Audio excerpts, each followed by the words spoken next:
recognized would not have been possible without the leadership of one person, and that is Mr. Balderman. And he neglected to mention one award, which I find very inspirational and amazing, in that he is our Golden Apple winner for our state. So let's have a round of applause for him. Thank you for everything you do to Mr. Balderman and his entire staff. All right, good evening, everyone. My name is Pranav Viswanath, and on behalf of myself and the senior class, I'd like to welcome everyone here today, students, families, teachers, and the community, to the Westmont High School Class of 2022 graduation ceremony. My fellow seniors, today marks the end of about 13 or so years of school. And in that time, we've been challenged to come up with answers to questions and problems in a variety of different subjects. Finding the solution to an equation, being asked to identify the powerhouse of a cell, being asked to describe the meaning of a complex literary work, or being asked to remember in econ class what GDP means. Grin, don't panic. You laugh, but that is what actually got me through that class. So anyway, I wanted to pose just one more such question for everyone here to answer for themselves today. Just a very easy slam dunk type question. Who am I? Who am I? Despite sounding so simple, this is actually a question that's been asked for thousands of years, since the start of human history. Now, to answer this question for yourself, I'm sure you may be thinking up of a whole list of different things to say. I go, my name's such and such, I go to Westmont, I play XYZ sports, etc. Kind of like filling out questions on the Common App, which is obviously the best judge of student character. But I find a problem with this approach. Now, recently, while I was procrastinating writing this speech, I came across a YouTube video entitled "You Are Not Where You Think You Are" by Kurzgesagt. It's a great YouTube channel. But in that video, they essentially challenged you to describe where you were spatially, like your location. Now, to do something like this, you need something called a reference frame. Yep, physics is back to haunt us again. But a reference frame, which is essentially these objects and things that we compare ourselves to use notions like up and down or left and right, to describe our position relative based on our own limited point of view. But as the video described, as you start to zoom out, as you start to kind of get a different perspective, these reference frames start to lose meaning. In the grand scheme of the infinite universe, who's really to say what up and down are? And in a sense, that's what society does.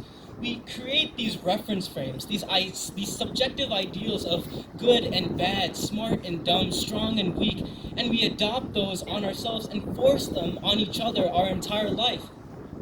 Now, the problem with this is we start to chase a better self-identity. We start trying to become the popular kid, the straight A student, the one who goes to a highly selective college, the one who looks exemplary in the mirror, based on these subjective and different ideals that have different meanings for different people. Now, these are all great goals for self-improvement, but the problem is that when we start chasing these identities, we start to dislike what we currently are. We see our situation as negative and incorporate that into our identity. We think, I am not good enough, I am weak, I am sad. So in essence, we are never happy because we never celebrate the one aspect of our identity that truly matters. The fact that we are alive.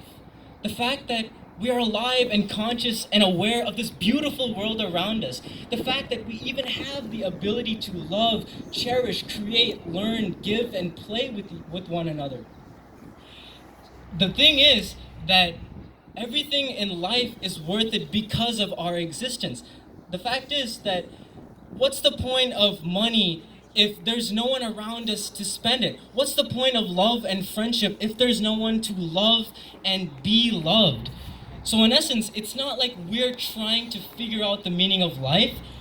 It's that our very existence gives life meaning. And it's beautiful because we're not giving that meaning just to ourselves, but we're giving it to others. We are the reason that our parents fill up with joy. We are the reason that our friends laugh with us and enjoy school and class time. We are the reason that the people that we serve when we volunteer have fuller bellies and brighter days. It's because of us together as a class and as a school, that Westmont wins national recognition and championships because we embrace the things that truly matter, like hard work, dedication, leadership, and service, and embrace them. And like Mr. Balderman mentioned, we have a fun time doing it.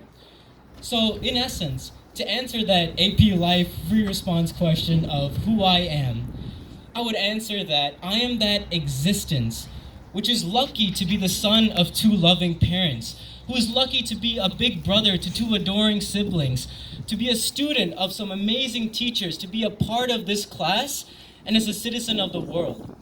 So let's always cherish and celebrate the opportunities we have to love and appreciate our family, teachers, and community who give our lives as much meaning as ours gives theirs. Let's always celebrate the opportunity and make today not just a celebration of achievements on paper, but the goodness of being human together. Thank you.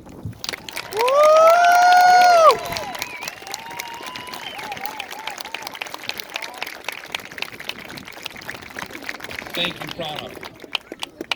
Next up is